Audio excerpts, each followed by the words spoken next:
because I just want to be like, lady, stop bragging. I couldn't put them down, and I'm obsessed. No one else wants a pregnancy trope. You and me are here for it. Well, I'm going through a literal drought with Allie Hazelwood. We got 3 last year, and we have none right now. Why do I have a book podcast when I'm a slow reader? That's crazy.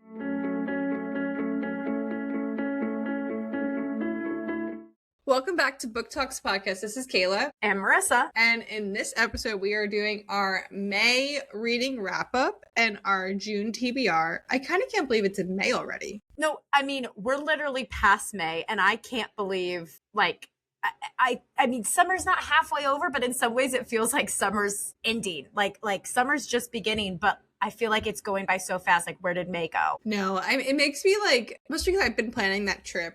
So I just came back from Yosemite, or I keep saying the Yosemite, and Tom's like, it's just Yosemite. But I came back from Yosemite National Park, and I've been planning it all year. And now that it's over, I feel like I don't know what to look forward to, and I feel like it made time move fast. But I'm excited that summer's here and to get back to reading. Like, I don't know, I feel like we don't have a really crazy reading schedule this month, so it's like a little chiller. So to embrace a new schedule. But your sister moved back, so I feel like your life is crazier than it was. Oh, it's been so crazy with moving her, because she moved from Alabama, so they brought a huge moving truck, which I helped unload all of that. And then also, we've been going around and getting free things or cheap things off Facebook Marketplace for her. And she doesn't have a big car right now, so we're using my car, which means I'm taking lots of trips back and forth. And it's been a lot. Also, just because it's so freaking hot here right now, like over 100 degrees, doing all of that is exhausting. And there's a 4-year-old on the loose.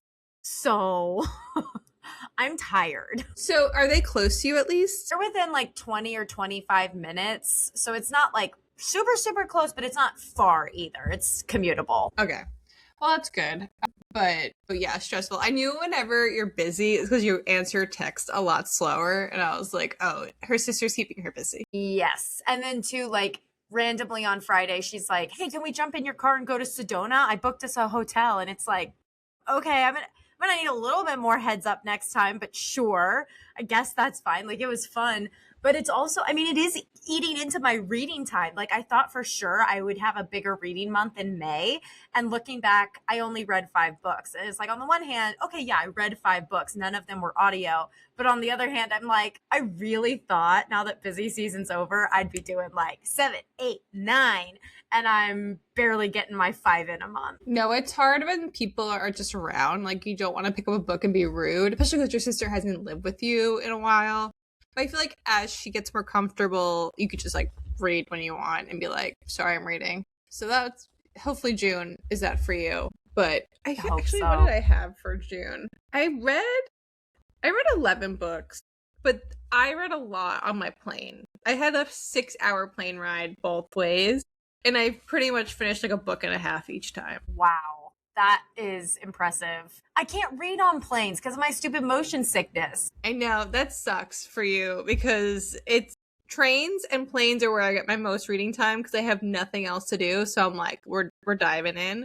I was thinking like I do most of my reading on the train going to work. Like at home, I don't read as much anymore. It's mostly just the train, which is 2 hours, 3 times a week. So that's 6 hours right there. That's some good reading. It like kills me when I say this all the time. I feel like anytime we do a reading wrap up, I say this, but it kills me because other people are posting their reading wrap ups right now. And I mean, I saw one where she literally had like 37 fantasy books for the month of May. And people in the comments were being way nicer than what I wanted to be because I just want to be like, lady, stop bragging. Like, I don't know what you do or don't do with your life, but don't put this in my face. This makes me feel so bad about myself. I know. You have to put in perspective, though, of people like, we work, we have family. Like, it's hard. Like, people who just don't work, I would assume they have a lot of time to read. I think if I wouldn't have my job, I'd hope I'd read more than 10 books. I'd hope I could be productive. But I mean, a lot of those books, she did say she always has an audiobook in her ear. And I used to read more when I had audiobooks, but like I've been really trying to get through my physical books. So I've been physically reading. And so I'm not a fast reader. So I'm like, okay, there's also that. Like if I were doing audio, I'd probably be more like at 7 or 8. but I don't know. It's just, I'm like, gosh, why am I such a, like, why do I have a book podcast when I'm a slow reader? That's crazy. I know, but I do think over time we get faster, and the more I do it, the more I get faster. So I do think that, like, I feel like I'm picking up lately. I would say, okay, we're gonna go into, can we give a reason why I've been like flying through books? And so a very long time ago, not a very long time ago, back in October, me and Marisa were sent Dust Storm by Maggie Gates, and I didn't read it. It literally sat next to my bed for 5-6 months. I started walking, like I do walks at night, and I listened to an audiobook for like 30 minutes halfway. And I started listening to it. It was so good. I picked it up and I read it. And read it in a day. I continued to read so she wrote The Stars Above Us, which is not part of the series, but it's like leads to the series. So I went back, read that book, read the next two, which are Dust Storm and Fireline. So I finished the Griffith Brothers series of Maggie Gates, and then I started Poker Face, which is her Beaufront. It's like a town in North Carolina. She has 6-book series there. So I read 5 Maggie Gates books this month, and I couldn't put them down. Wow. And I'm obsessed. She has like 20 books out, and we're interviewing her in 2 weeks. So I'm very excited for that. We just got an arc of her new one coming out in September. So that is why I read so much. Her books are like, give me Elle Kennedy vibes when I first read Elle Kennedy. Like, I just can't put them down. So I attribute my reading to that. Yeah, that's good to know. That's something to look forward to. Any surprise pregnancy tropes? No, so she does have one. But so on her website, she's a reading order of the way you should read her books. And I wasn't going to listen to it at first because the Griffiths brother is like, they're like sprinkled in. The series aren't together. So I didn't listen at first, but now I think I'm going to listen because they all intertwine. So the pregnancy trope one is towards the end. I have it downloaded on the Kindle and it will be read soon. No, it's not a current read, but I'm looking forward to that. Yeah, I was listening to our episode for Shield of Sparrows, and the way we ended it with you talking about pregnancy trope and me saying, "Oh, Dust is going to get pregnant." I just like, that quote just keeps popping up in my head. I just keep laughing like, no one else wants a pregnancy trope. You and me are here for it. I think it's a niche opinion I have, which is funny because so I made Marisa read The Deal because Elle Kennedy's been my favorite author for many, many years, and I'm rereading it. And one of the books in the overall off-campus series does have a pregnancy trope. And everyone's saying online, they're like, no one's going to want this season. Like, everyone hates this trope. And I'm like, I am sad for it. Like, bring it up. Yeah. Yeah. I don't know. Is that in the first, like, phase? Because I know there's, like, the first phase, and then it moves on to a second phase of children or something. So the first 4 books they're like the older classmen. So it is in that first 4, which is off campus. And then there is like the younger classmen is the next 4. And then they have kind of like in between the two is the upperclassmen's epilogues. They have she's like an extra book of like all their epilogues, like an extra additional epilogue. So that one's cute. And then she has another series after that that's called, I forget what it's called, the official name, but that's the children. And then she has another standalone with 1 children, and she's coming out in the fall with another child's book. So it's a very large commitment. But yeah, the pregnancy trope is in the first series, off-campus, like actual series, because the next one's called Briar U. It's crazy to me how much these romance writers write, because like you and I have talked about, especially in our last episode, switching genres and how we feel like a romance writer can switch to other genres, but it's a lot harder for a different type of writer to switch to romance because like that market there, it's just like the way it's done is just so, I don't know if unique's the right word, but like there's a pattern to it, and it's hard for other authors to switch to that. And but I know all these romance authors who will come out with sometimes multiple books a year, and I'm just like, first of all, like 1 book a year is already considered hard, but like you're sometimes coming out with 2 or 3 books a year. I can't fathom it. It's crazy. Well, I'm going through a literal drought with Allie Hazelwood. We got 3 last year and we have none right now. We had 1 audiobook that was turned to a paperback, which I already listened to.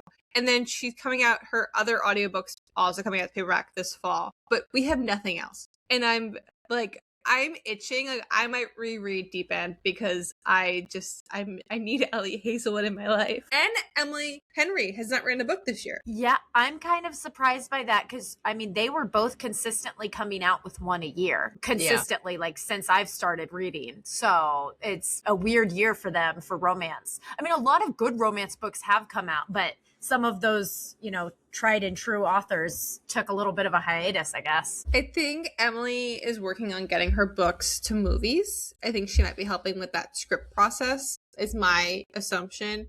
I don't know what Allie Hazelwood's up to. I know Love Hypothesis is coming out this fall, but that's already been filmed and edited. So, like, I don't know what she's cooking. I hope she's writing, but I think I might reread Deep End this month because I love it so much. Reread. Already got one for your June TBR. Yes. I've been rereading a lot lately, which I don't love, but you know, I have to stop not liking that because there's a reason we own books, and it's to reread our favorite stories. So I'm gonna stop being mad at myself for rereading things. Yeah.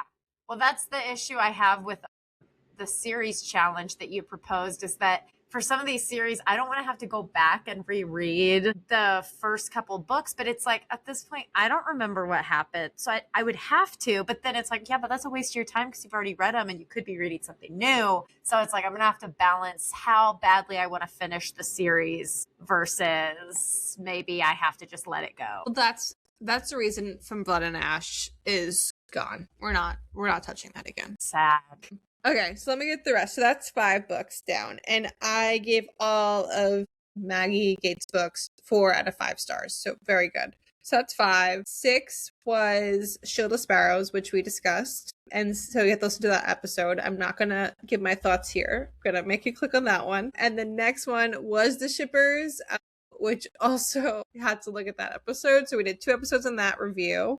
So that was finished in May. And then the next one, this is my favorite book of the entire year. I'm obsessed. Is Our Perfect Storm, which I'm going to be reading in June. No, am I? You can. So Carly's Fortune books don't go in order. Like, they're not like all intertwined. The only 2 that kind of go together is Every Summer After and Golden Summer are like 2 that go together. But Our Perfect Storm you can read completely separate. I would say it's more of a standalone. Her other 2 are more of a standalone. Like, you don't need it's like the other books take place in the same island, but like they're not related characters besides those 2 books. This is a completely different island, and it's going to make you want to go on vacation there. Like, I think we should plan a trip to where Our Perfect Storm takes place. Okay. So and they're all in Canada, but Our Perfect Storm, it's kind of like The Shippers, same plot as The Shippers, but better. It was 2 best friends. They grew up together. They basically like had this very special bond, and she's supposed to get married to somebody else. And I keep wanting to call him Cooper, but it's not Cooper because I'm getting the names mixed up with The Shippers because it's literally the same plot. I read them back to back. Let me get the names. But it was just so emotional, and like you knew how it's gonna end because it's like, how else is a friends to lovers wedding breakup gonna end? But it was still so magical. The writing was so good. The way she described the location was so good. I was like on the edge of my seat, and I knew what was gonna happen, but I still was like, couldn't put it down. 5 stars. I think it's my favorite book of the year. Okay, the characters are Frankie and George. And George, he pined so hard. And it just made sense. Like, it wasn't like, oh, they just magically got together. Like, you saw the chemistry on the page. They just went to, like, they were each other's person, and it was just so magical. I loved it. That's something to look forward to. Yeah, it was so good. So that was 5 stars. So that's what I read. And then let me go to Fable and see what else I read. Oh, I finished Cold War. So I read all of Alicia Thompson's books, which Cold War was a 4.5 for me. I recommend it for you. Is that the one about the accountant? Yeah, she's an accountant. They kind of both have anxiety. Yeah, you would be a fan. Cool. And then I read 2, besides Shield of Sparrows, I read 2 fantasy books. I read On Wings of Blood, which I think I talked about last month. And this is she is fae dropped in a vampire world. and they think she's a dragon rider and she's the only dragon rider alive. It's like a catchy plot. It was not executed well. I think the author does a really bad job of telling you instead of showing you. Like, she tells you all the things you should think instead of just like letting you play, like, watch it and see how it happens. The only redeeming character is the male main character, like the main girl's insufferable. And yet, like, he's barely in it. They barely have any scenes together. She, like, kind of just resents him the whole time. He's a vampire. He's very broody. You, like, want to root for him. So I read 2 of those books. I think I will finish this series. Okay. I wouldn't recommend it. What's it called? It's On Wings of Blood. Okay. And the next one is Bonds That Burn. And this is by Briar Boiler. Boiler? Bad with names. I feel like I've heard of it or seen like a promotional video for it because the plot sounds very familiar. So I'm wondering if I added it to my want to read list, but if you're telling me not to, I'm gonna take it off. You wouldn't like the writing. I mean, it's a very catchy plot. They're in a magic school. It's like a vampire magic school, and she's a dragon rider. So, like, the plot is intriguing, but also the writing's just not good. That's too bad. I was disappointed for sure. I need to get back in my fantasy phase. I've been reading so much romance, which I love, but I have some fantasy books to catch up on. But okay, let's get to what you've read. Okay, my books. All right. Well, unfortunately, like 3 of the books I read really were just our podcast books because we've got Shield of Sparrows, The Shippers, and Golden Sun I finished in this month. So right there, you're going to have to click on the videos to hear my thoughts because I can't do them here. But beyond that, I'm in a book club with some friends of mine from church. And so the book we chose this month was Kristen Hanna's The Nightingale, which is a historical fiction World War II story about 2 sisters in France and kind of how they have to deal with the war. I'm probably in the minority when I say I didn't love it. I mean, like, actually, my book club kind of agreed with me, so I don't feel bad about saying that, but it does have an average rating on Goodreads of 4.65 with over 2.2 million reviews or ratings. So, like, I didn't check it on Fable, but on Goodreads, like, it's a tried and true one. It won a Goodreads Choice Award, and it's, you know, the winner for historical fiction and blah, blah, blah. I really didn't like one of the sisters, Isabel. Like, I really just didn't like her. And it was kind of long. And also, I thought the writing devices used were a little bit cheap. Like, just trying to get the most emotional impact without kind of explaining or drawing things out. So for me, like, I did still give it 3 stars because it's good to read about World War II and things that really did happen. And it leans into that realistic, what did a day in someone's life look like, you know, in Paris or in one of these other French towns. But I don't know that I would read something else by Kristen Hanna because I don't think her writing style is what I'm into. Not only that, but like, I don't love historical fiction. So I'm actually shocked because I feel like, I hear so much good things about this book. Yeah. And I've heard really good things about her other books too. She has one called The Women or The Woman or something like that. And I always hear really good things, but in my book club, one of the girls in my book club, she does read a lot of historical fiction. So I was curious to hear what she thought of it because I was like, I'm not the best judge because I don't do a lot of historical fiction. And also I like kind of don't like historical fiction generally, but she did not like it either. And it was for the same reasons I said, which was that one of the main characters was like kind of insufferable. Like, she put her family in danger time and time again, and she never really redeemed herself. Like, the character arc she could have had fell off and just like didn't get there. And then there were a couple other things she didn't like too, but just for me personally, like I said, the writing was like, you would start a chapter off not really knowing where it was going to end, and you kind of gave up trying to guess because you got used to the author just like switching things up right at the end to, you know, do this emotional impact. Like, oh, they're going to make it across the border. Just kidding. They all get shot and die. And it's like, I don't know. It was just like, I know this stuff happened, but like, it feels like you're taking advantage of it, kind of manipulating the audience a little bit. So I didn't love that. But for people who aren't as critical and judgmental as I am, maybe they would like it. So I debated reading this one. not talking to you this month. I was going to listen to it on audiobook because I needed an audiobook for when I walk. And then for some reason, I just didn't follow through with it. But I debated it because everyone always talks so highly of it. I'm like, maybe I should be cultured. Maybe I should listen to like a historical fiction. I'm going to take that off my TBR list. Yeah. I mean, like, if you had to read one, it's not the worst. I gave it 3 stars. Also, I kind of felt bad giving it less than 3 stars because, I mean, it's about World War II. So I was like, oh, I can't, like give it some terrible score. Like, it's not a terrible, like, people should read this kind of stuff, but also, like, it's not worth your time to be cultured. So, maybe find a different one. But I know I'm in the minority on that. Like, that 2.2 million people thought it was amazing. So me and my book club were obviously just stupid. It just wasn't our cup of tea. That's all I'm saying. Okay, so there was that one. And then the other one I did, which I had to take back already to the library. This was It's Not Her by Mary Kubica, or Kubica. I might be saying it wrong, which it came out this year in February 2026. So it's kind of a new one. I like Mary Kubica, and I gave it 3 stars, but like, this is the worst one she's done, in my opinion. Like, it just really fell flat for me. It's told from 2 point of views. It's about a family on vacation, and while they're on vacation, basically, so like 2 families are on vacation, and one family kind of ends up dead. The husband and wife die.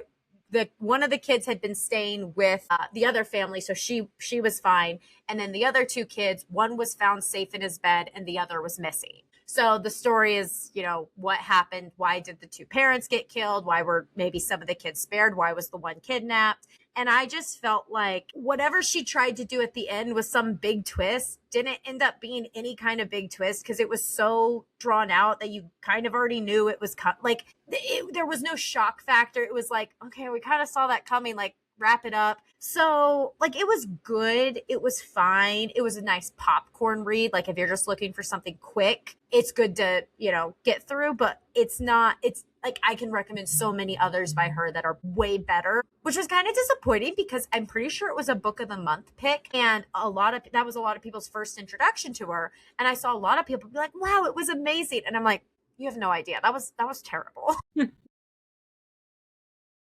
Like, it gets so much better. But yeah, so not one I would recommend, but it was decent. Just not my favorite. So, but honestly, like, that was it. That's all I did. How many books did you knock off of your physical TBR? Oh, no. Well, let's see. Counting the ones I bought. I mean, technically, I own 3 of the ones I read, but the shippers was sent to me. So, like, it counts, but I mean, it was sent to me. Shield of Sparrows I have owned since November, so definitely counts. And Golden Sun, I mean, I kind of bought it within the past 2 months, so I'm like, I don't know if it counts or not, but like, technically I owned all 3 of those. So 3 of my 5 I owned, and 2 are from the library. And then how many books did you get this month? Including one shipped to me? Yes. Okay.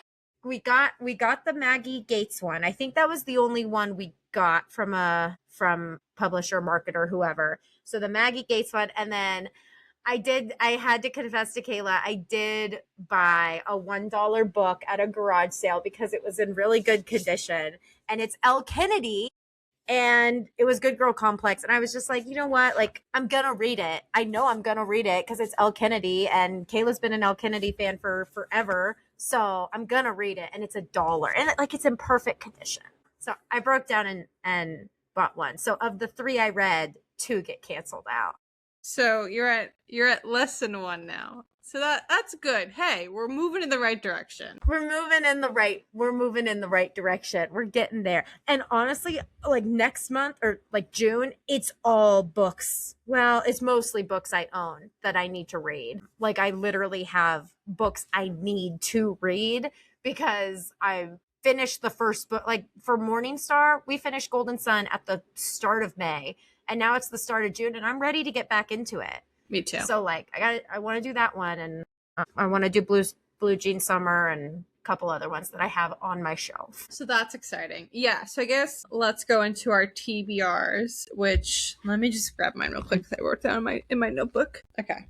Do you want to do your TBR first? Sure. So I am currently working through The Deal by Elle Kennedy because off campus is all the rage and you read these forever ago. It's funny because I feel like you have talked about the off campus series before, like even before the show was a thing. And so like I know about this world without having read it. And now the show's out and now I'm seeing all the reels and I'm like, I have to get to Dean and Allie's story because those J-Lo and Maverick scenes are fire.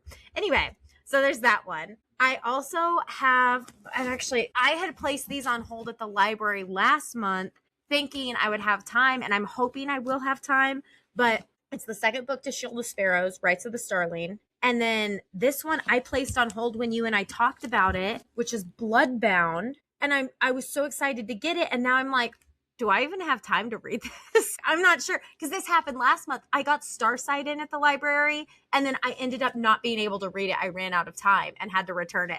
So I'm worried that's going to happen with Bloodbound. But if it does, it's fine because both of these are from the library. So like they're not helping me achieve my stupid goal, whatever. Then I also have Morningstar, which I already mentioned, and Blue Jean Summer by Maggie Gates. Those are both ones I actually own. I have to read's not the right word, but for my book club, they chose The Silent Patient, which I've already read, thankfully. So I'm going to just do it on audiobook, but I don't own it. So I'm like a reread and I don't own it. Like double whammy right there. Every Summer After by Carly Fortune. We're doing that for our June book of the month, Fable Book Club, which if you're not a part of, you should join. Obviously. So doing that, which I was going to say, my only issue for June is that it's possible, hopefully not, but it's possible I'm going to acquire 2 books from Book of the Month because it's my birthday month. So like for your birthday month, you get a free book. But to get it, you have to choose one of their main picks. And I was texting Kayla about this because their main picks for June really kind of stink. Like they're not very good. They're definitely not something I want to read. So I would be getting it either to resell it or gift it or something. Or you can choose one of their member faves. And of the 5 member faves they selected, literally the one I would choose was the Mary Kubica book I just read, just so I could have it like on my shelf because I borrowed it from the library. So like if I got that one, it's like, well, I'd be getting a book, but I already read it. So I could knock it off my TBR list. Or whatever. So, but the reason I want to do it is because you get a free book, and one of the books I can choose is the one you said by Carly Fortune. What was it called? Something to do with Our Perfect Storm. It's dark and gloomy too. Oh, you'd love it. You're gonna love it. I know. So it's possible I'll be getting 2 books for June, but in theory, I will have read one of the 2, and maybe if there's time, read the other one. If not, I'll read it in July. Well, and you sound like you have a lot of books you're gonna finish, so I think that's fine. I actually have a lot of these books. I just didn't pull them. So mine's saying we're going to read Blue Jean Summer in time for our interview. And then I got the new Elsie Silver Fever Dream book I pre-ordered this. I got it when it came out. I've been holding on reading it because I didn't know what we're going to do for our book club. We had our options were Every Summer After, Fever Dream, First and Forever. There was one other one that I had I forget which other one. We have like 4 selections, and I didn't know if Fever Dream would be selected or First and Forever, so I've been holding on reading them in case they were selected, and they weren't. Every Summer After was selected. I think everyone's excited for the show coming out this month, so I'm excited because I've read that a while ago, so I want a refresher before the show. So Every Summer After, Blue Jean Summer, and then I'm going to read Fever Dream. And I want to read First and Forever. We've had those. We were gifted First and Forever. It looks so good. I've been seeing such good ratings on Fable, so I'm very excited for that one. Similar to you, I want to read Morningstar, and I want to read Right of the Starling. Before I forget, the Shield of Sparrows, again, I read it twice. I can't forget it. I have to remember, so we have to read it. Literally, I finished Shield of Sparrows. And I was immediately like, I have to get my hands on the second book. Went and got it because I got it within 48 hours of finishing. I had to place it on hold, but it was in. So like I went and got it. And I haven't touched it because I've been busy. And now I'm like the excitement, like I still obviously want to do it, but that like immediate urgency has kind of dissipated. And I'm like, if I wait any longer, I won't do it. And so I need to do it because I was so excited at the end of the first book. And like, I want to continue the series. So are we going to do a podcast episode for it? I mean, we could, if we're both doing it, stock up those videos. I'm down to read it.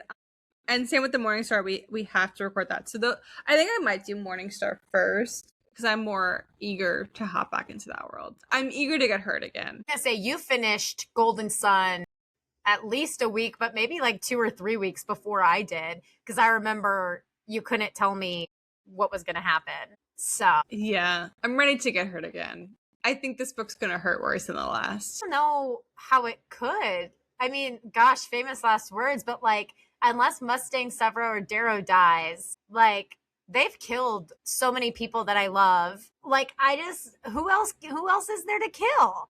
He keeps killing everyone. I really want you to bring back your Red Rising TikTok live reads. People seem to really hit it off with that, so I want you to bring that back. They did. I will. I know I will. As I read Morningstar, I'm definitely going to do that. People were definitely interacting. That's why I say, like, TikTok for me has been, this nervous space because you don't know what's going to hit the wrong side of TikTok. But with the Red Rising people, I feel like they're all just so excited for you to read it. And they like interact and they're like, where are you? Have you finished? What do you think? Blah, blah, blah. Like, it's so fun to interact with them. And you don't get that in every community because like some fan bases are very passionate about their books to where you're not allowed to say you don't like it. Whereas with Red Rising, if I'm like, that was weird, why'd he do that? They're like, oh, well, I think he did it because of this, but you just wait till the next book and blah, blah, blah. Like, I don't know. They're fun. They're a fun little group. And I love when they talk to me like they're a gold. No, I'm excited to get back. So that's like a big TBR. And then obviously hop back into Maggie Gates. I literally want to read all her books. So now that I have my notebook, I can pull my little flashcard out. Actually, this is my Elle Kennedy flashcard. This is my Maggie Gates flashcard. And I have a lot of books to go. I've crossed off the first 4. I had different colors for different series. Do I show her this when we interview? Like, this is how crazy I am. Please sign it. Yeah, pretty much. She actually just came out of the book like yesterday. So I'm very excited for her. Very excited to meet her. So if anything, I'm just going to start reading more of her books because they're all on Kindle Unlimited and they're like really easy reads for me. And it's beach season for me. So I will be on the beach this weekend reading Hell or High Water. That will be me. You've got to start thinking about my July TBR because I think July I'm going to do Kindle Unlimited. And I want to try and read as many as I can because I will be at the beach for a week in July. So trying to get as many Kindle Unlimited recommendations from people. So if there's something there I should be reading, I'll send it my way. All Elle Kennedy except The Deal is currently in Kindle Unlimited. I think they took the deal off because they want money. So whatever. A lot of Elle Kennedy's books are on Kindle Unlimited, and then also Elsie Silver, which you have not read, which I love Elsie Silver. So that one is going to be like your cowboy romance. Like you're going to be in the cowboy romance era as well. Well, same with the Griffith Brothers series, which we have from Maggie Gates. But I think I'm going to do a cowboy romance like rec because I think I started listing and I've read like 6 cowboy romance series. Series, not just books? No, like a lot. I love me some cowboys all the way up in New York. Wow. I do love me a cowboy. What was that one? There was a Nicholas Sparks one that I didn't read the book for, but I saw the movie. And like him riding those bulls or whatever, I was like, yeah, I could see it. I could see why people like this. No, you're gonna be hooked. Yeah, you're gonna be hooked. I'm excited for you to that. But yeah, I can make a list because there's a lot of Kindle Unlimited books to read. That's where I mostly live. Yeah. No, it's gonna be a good reading month. I once again feel like there's more that I want to read than time that I have. I know. I just want to like edit too, and we have things to get out. So yeah, this is our month to get focused and just have fun with it. Don't put too much pressure on ourselves. But I guess on that note, we will wrap it up here. These are my favorite episodes to record, by the way. They're so casual and just like, what have you been reading? Like, talk about your favorite book. Like, you got so passionate talking about Our Perfect Storms. That doesn't come out if like you don't like a book. It's just like, oh, I didn't love that. I mean, you might be passionate, but for a different reason. But no, it's good. I enjoyed these too. I hope people enjoy. My friend said she feels like it's just kind of like sitting on a FaceTime with her friends talking about books. So I was like, all right, I think that's the vibe we're going for. That's our goal. So on that note, thanks for listening. This is Kayla. And Marisa. And make sure to follow us on Instagram, TikTok at Book Talks Podcast, and make sure to hit subscribe and follow our book club on Fable at Book Talks Podcast. Have a good night.